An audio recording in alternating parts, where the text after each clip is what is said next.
अस्सलामुअलैकुम, मैं हूं इरम काशिफ और आप देख रहे हैं प्राइम कनाडा न्यूज। सबसे पहले एक नजर डालेंगे हेडलाइंस पर। अक्टूबर में कोरोना लॉकडाउन पाबंदियां खत्म कर दी गई। अब घरों और कारोबारी मराकज में महदूद तादाद और मास्क की शर्त खत्म कर दी गई है। अमेरिका में डेल्टा वायरस के फैलाव और बॉर्डर खोले जाने के बाद कनाडा के 12 साल से कम उम्र बच्चे ज्यादा खतरे में हैं। गुज़िश्ता रोज मॉन्ट्रियल में होने वाले फायरिंग के वाक़े के बाद जिसमें से 3 अफराद हलाक और 2 जख्मी हुए थे, केस की तफ्तीश के लिए सूबाई पुलिस की जानिब से इजाफी वसाइल दिए जा रहे हैं। ब्रिटिश कोलंबिया में गुज़िश्ता 4 रोज के अदाद-ओ-शुमार के मुताबिक कोरोना वायरस के 742 cases report. British Columbia wild fire अमले ने सूबे भर में इस हफ्ते आग पर काबू पाने के लिए मुसलसल जद्दोजहद की है, जिसमें काफी हद तक कामयाबी मिली। मुशीर कौमी सलामती मुईद यूसुफ का कहना है कि पाकिस्तान जैसे अहम मुल्क के वजीर आजम को अमरीकी सदर जो बाइडन का फोन न करना समझ से बालातर है। वफाकी दारुल हुकूमत इस्लामाबाद की सील की गई 27 गलियों में पुलिस और इंतजामिया कहीं नजर न आई। Chairman CPEC authority Asim Saleem Bajwa ने ओहदे से इस्तीफा दे दिया। वजीर आजम इमरान खान ने आसिम सलीम बाजवा का इस्तीफा कबूल कर लिया। वजीर आजम हाउस के कमर्शियल मकासिस के इस्तेमाल के मामले पर अपोजिशन ने तनकीद और हुकूमती अरकान ने हिमायत कर दी। वजीर आजम इमरान खान ने इंकशाफ किया है कि वो जब सियासत में आए तो कुछ नहीं जानते थे। इस मौके पर मुल्क की 2 बड़ी जमातों ने उन्हें अपनी पार्टी में शमूलियत की दावत दी थी। फवाद चौधरी ने सिंध हुकूमत को कोरोना वायरस पर काबू पाने के लिए कारकर्दगी बेहतर बनाने का मशवरा दे दिया। साहिवाल में शादियां करके ससुराल में तलाई जेवरात और रकम हथियाने वाले गिरोह का इंकशाफ। अमरीकी वज़ारत दिफा पेंटागन की इमारत के बाहर चाकू के वार से एक पुलिस एहलकार हलाक। और पाकिस्तानी एथलीट अरशद नदीम ने टोक्यो ओलंपिक्स में जेवलिन थ्रो मुकाबलों के फाइनल के लिए क्वालिफाई कर लिया। हेडलाइंस आपने मुलाजा फरमाई और अब खबरें तफसील के साथ। कोरोना वायरस केसेस में कमी और वैक्सीन लगवाने वालों की तादाद में इजाफे के बाद मैनिटोबा में कोरोना लॉकडाउन पाबंदियां नरम कर दी गई हैं। अब घरों और कारोबारी मराकज में महदूद तादाद और मास्क की शर्त खत्म कर दी गई है।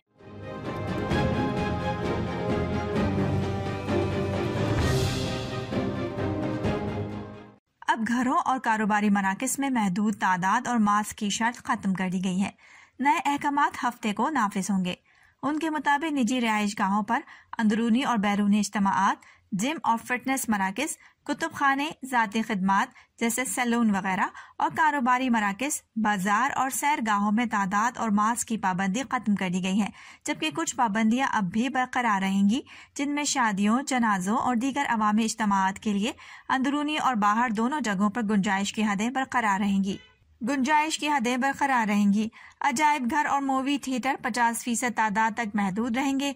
कैसीनो और बैंको हॉल, पेशेवराना खेलों के प्रोग्राम, घोड़े और ऑटो रेसिंग और कॉन्सर्ट हॉल वैक्सीन वाले अफराद तक महदूद रहेंगे। ताहम ये तमाम सहूलियात अब 100% सलाहियत के लिए खुल सकती हैं। BC वाइल्ड सर्विस के फायर सेंटर ऑपरेशंस के डायरेक्टर का कहना है कि वाइल्ड फायर अमले ने सूबे भर में इस हफ्ते आग पर काबू पाने के लिए मुसलसल जिद्दोजहद की है, जिसमें काफी हद तक कामयाबी मिली है।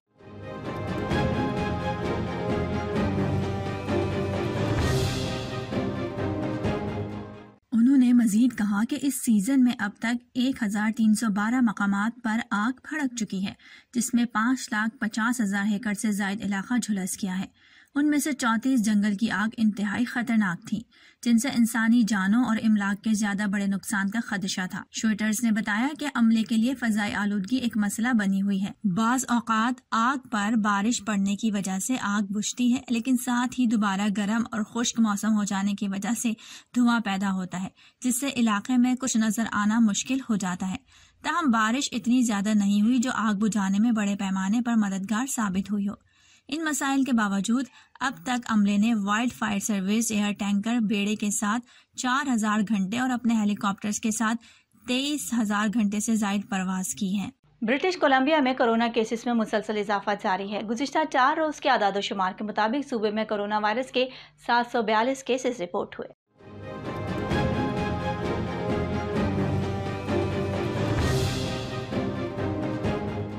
जुमे से हफ्ते तक 160 केसेस थे, जबकि 196 केसेस हफ्ते से इतवार, 185 इतवार से पीर और 201 पीर से मंगल तक रिपोर्ट हुए। नए केसेस में से आधे से ज्यादा दाखिली सेहत के इलाके में थे, जहां 395 इन्फेक्शन रिकॉर्ड हुए। बाकी केसेस में से 115 वैनकूवर कोस्टल हेल्थ रीजन में, 165 फ्रीजर हेल्थ रीजन में, 42 आयरलैंड हेल्थ में और 24 नॉर्दर्न हेल्थ में थे। एक नए केस में एक शख्स कनाडा में बाहर से आया है। अस्पताल में जेरे इलाज मरीजों की तादाद 53 है, जिनमें से 19 मरीज इंतहाई निगहदाश्त यूनिट में दाखिल हैं। कोरोना वायरस वबाई मर्ज के आगाज के बाद से सूबे भर में कुल 1,50,631 केसेस सामने आए हैं, जिनमें से 1,544 फाल हैं। सूबे में इस बीमारी से अमवात की तादाद 1,772 है। सूबे में अब तक 12 साल और इससे जायद उम्र के 81.4% अहल अफराद को कोविड-19 वैक्सीन की पहली खुराक मिली है, जबकि 67.3% को 2 खुराकें मिली हैं। गुज़िश्ता रोज मॉन्ट्रियल में होने वाले फायरिंग के वाक़े के बाद जिसमें 3 अफराद हलाक और 2 जख्मी हुए थे, इस केस की तफ्तीश के लिए सूबाई पुलिस की जानिब से इजाफी वसाइल दिए जा रहे हैं।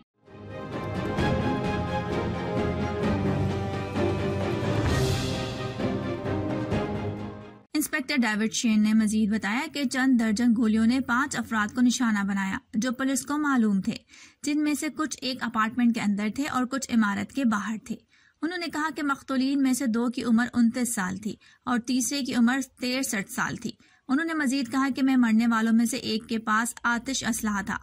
शेन ने मजीद कहा कि मॉन्ट्रियल पुलिस का एक बड़ा यूनिट सूबाई पुलिस की मदद से तफ्तीश कर रहा है, ताहम अभी तक कोई गिरफ्तारी अमल में नहीं आई है। पुलिस ने इब्तदाई तौर पर एक हलाकत की तस्दीक की थी, लेकिन 2 दीगर मुतासरीन रात के दौरान फौत हुए, जबकि बाकी 2 मुतासरीन की जिंदगियों को मजीद खतरा नहीं है।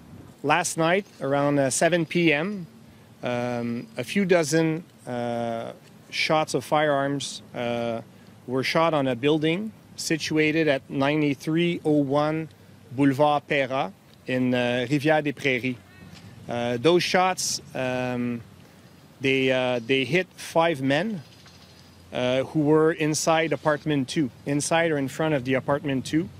Unfortunately, 3 of them died.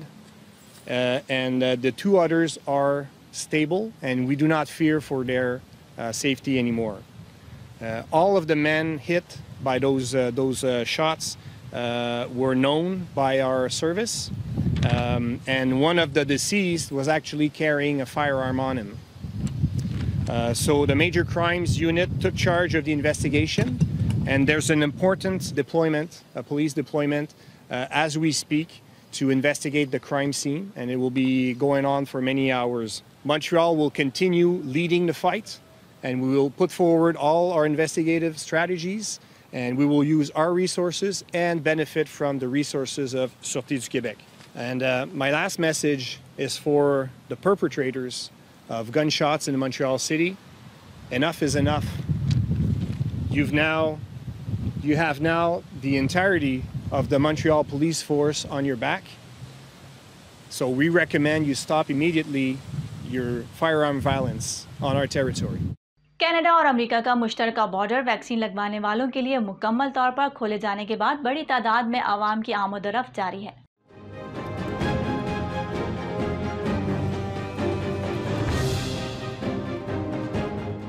Canada के महकमा सेहत के हुकाम का कहना है कि अमेरिका में डेल्टा कोरोना वायरस तेजी से फैल रहा है, जबकि कनाडा में भी कोरोना वायरस की चौथी लहर जारी है।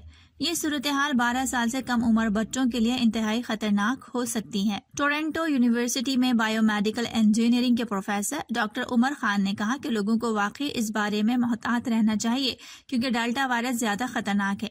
इसके अलावा कनाडा में सितंबर में स्कूल खोले जाने का भी इरादा है और इस दौरान दुनिया भर से मुसाफिर कनाडा में आ रहे हैं, तो ये एक मुश्किल वक्त होगा। कनाडा की आवाम के लिए इस सूरत हाल से बचने के लिए मजीद एहतियाती तदाबीर इख्तियार करने की जरूरत है। 12 साल से कम उम्र के बच्चों के लिए कोई वैक्सीन मंजूर नहीं की गई, ताहम कई क्लिनिकल ट्रायल्स जारी हैं। ये उस वक्त हो रहा है जब डेल्टा किस्म दुनिया भर में अपना फैलाव जारी रखे हुए हैं। मुशीर कौमी सलामती मुईद यूसुफ का कहना है कि पाकिस्तान जैसे अहम मुल्क के वजीर आजम इमरान खान को अमरीकी सदर जो बाइडन का फोन ना करना समझ से बालातर है।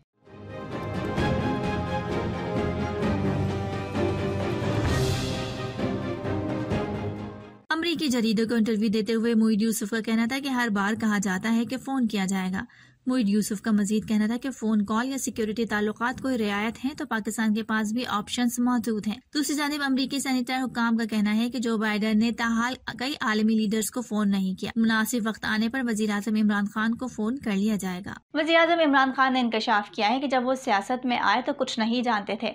इस मौके पर मुल्क की 2 बड़ी जमातों ने उन्हें अपनी पार्टी में शमूलियत की दावत दी।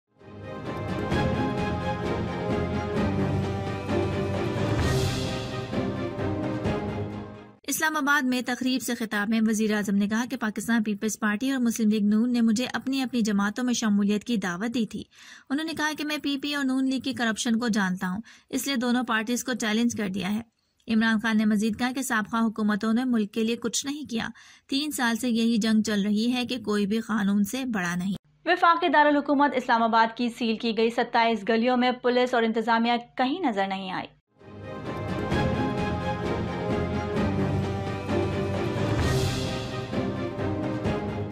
इस्लामाबाद की जिला इंतजामिया ने शहर की 27 गलियों के 600 मकानात में 2000 से जायद कोरोना मरीजों की इतलात सामने आने पर उन्हें सील कर दिया है। जिला इंतजामिया ने इन गलियों में स्मार्ट लॉकडाउन लगाने का नोटिफिकेशन भी जारी कर दिया। इस्लामाबाद की इन गलियों में ज़ाहिरी तौर पर पुलिस और इंतजामिया के एहलकार कहीं दिखाई नहीं दिए। सेक्टर G9, 10 के अलावा I8 में भी पुलिस फोर्स मौजूद न थी। Chairman CPEC authority Asim Saleem Bajwa ने ओहदे से इस्तीफा दे दिया है। वज़ीर आज़म इमरान खान ने उनका इस्तीफा कबूल कर लिया है और खालिद मंसूर को माबिन खुसूसी सीपैक उमूर तैनात कर दिया है।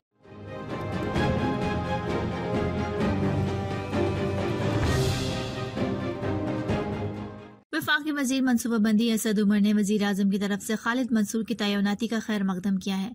उन्होंने मजीद कहा कि आसिम सलीम बाजवा अब सीपैक को नहीं देखेंगे। वजीर आजम के माविन खुसूसी शहबाज गिल ने एक बयान में कहा कि इमरान खान ने खालिद मंसूर को माविन खुसूसी सीपैक उमूर तैनात कर दिया। दूसरी तरफ आसिम सलीम बाजवा ने समाजी राब्ते की वेबसाइट पर जारी बयान में कहा है कि मैंने बतौर चेयरमैन 2 साल मुकम्मल कर लिए हैं। उन्होंने मजीद कहा कि अल्लाह का शुक्रगुजार हूँ जिसने सीपैक जैसे अहम इदारे को चलाने का मौका दिया। वफाकी वज़ीर बराए इत्तलात व नशियात फवाद चौधरी ने कहा है कि कराची और हैदराबाद वैक्सीनेशन में सबसे पीछे हैं।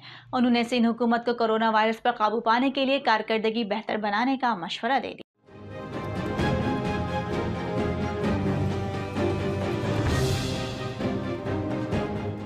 वज़ीर इत्तलात ने अपोजिशन लीडर शहबाज शरीफ के माजी भुलाकर आगे बढ़ने के बयान को खुश आइंद करार दिया। उनका कहना था कि पार्लियामेंट में मौजूद अपोजिशन से हुकूमत बात करने को तैयार है। पार्लियामेंट से बाहर बैठी हिज़्ब इख्तिलाफ से बात नहीं करेंगे। फवाद चौधरी ने मजीद कहा कि साबिक वजीर आजम नवाज शरीफ, उनकी साहबजादी मरियम नवाज और मौलाना फजल रहमान समेत दीगर इस निज़ाम को आगे बढ़ता नहीं देख सकते हैं। उन्होंने ये भी कहा कि मुल्क से बाहर बैठे मफरूर अफराद को पार्टी की क़यादत करने का कोई हक नहीं। वफाकी वजीर ने कहा कि इलेक्शन कमीशन अरकान की तकर्रुरी पर शहबाज शरीफ से वजीर आजम इमरान खान की फौरी मुलाकात का कोई इम्कान नहीं।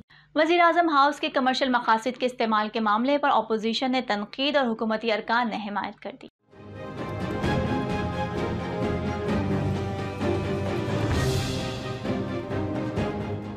नून लीगी तर्जुमान मरियम औरंगजेब ने कहा कि वज़ीर आज़म हाउस ऐसी जगह है जहां कौमी राज होते हैं।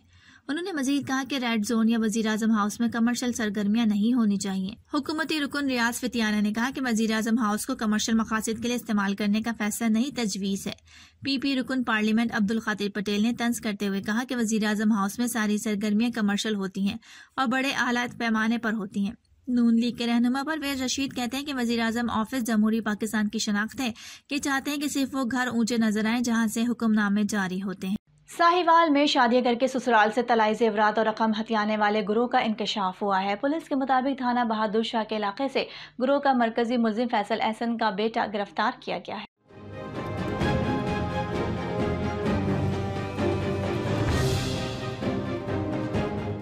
पुलिस के मुताबिक मुलजिम अब्दुल आहद को मरकजी मुलजिम की 15वीं बीवी की शिकायत पर गिरफ्तार किया गया।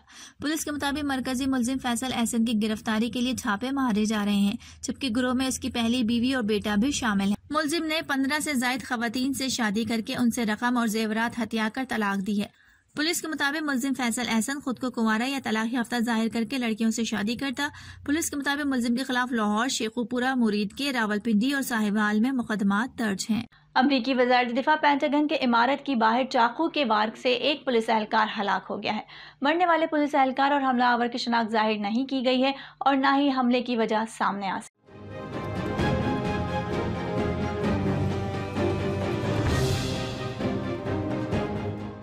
Pentagon force protection agency chief ने वाक़ये की तफसीलात नहीं बताई। उनका कहना था कि हमलावर को हलाक कर दिया गया है, जबकि दीगर कई अफराद भी जख्मी हुए हैं।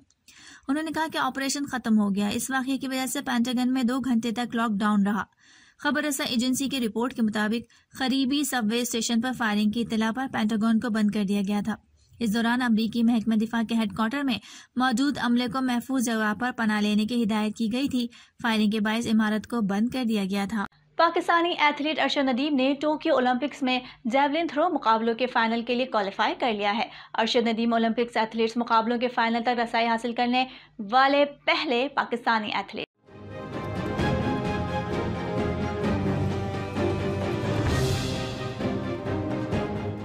टोक्यो ओलंपिक्स में ज्यूलिन थ्रो के फाइनल मुकाबले 7 अगस्त को पाकिस्तानी वक्त के मुताबिक शाम 4 बजे होंगे। अरशद नदीम टॉप 3 एथलीट के तौर पर ट्रैक पर आएंगे और यकीनी तौर पर वो पाकिस्तान के लिए मेडल की एक उम्मीद होंगे। टोक्यो ओलंपिक्स में ज्यूलिन थ्रो के ग्रुप मैचेस आज सुबह हुए। पाकिस्तान के अरशद नदीम ग्रुप बी में शामिल थे। इवेंट में शरीक 32 एथलीट्स को फाइनल तक रसाई के लिए पहले 83.5 की थ्रो दरकार थी। अरशद नदीम पहली बार में तो 78.5 की थ्रो कर सके, लेकिन दूसरी बारी में उन्होंने 85.16 की थ्रो करके फाइनल के लिए बराह रास्त क्वालिफाई कर लिया। ये अरशद नदीम के अपने करियर की तीसरी बेहतरीन थ्रो थी। अरशद नदीम 85.16 के थ्रो के साथ ग्रुप बी में पहली पोजीशन पर रहे, जबकि दोनों ग्रुप्स में मजमूई तौर पर यह तीसरी बेहतरीन थ्रो रही। अब तक के लिए इतना ही। इरम काशिफ को इजाजत दीजिए और बाखबर रहने के लिए देखते रहिए प्राइम कनाडा न्यूज।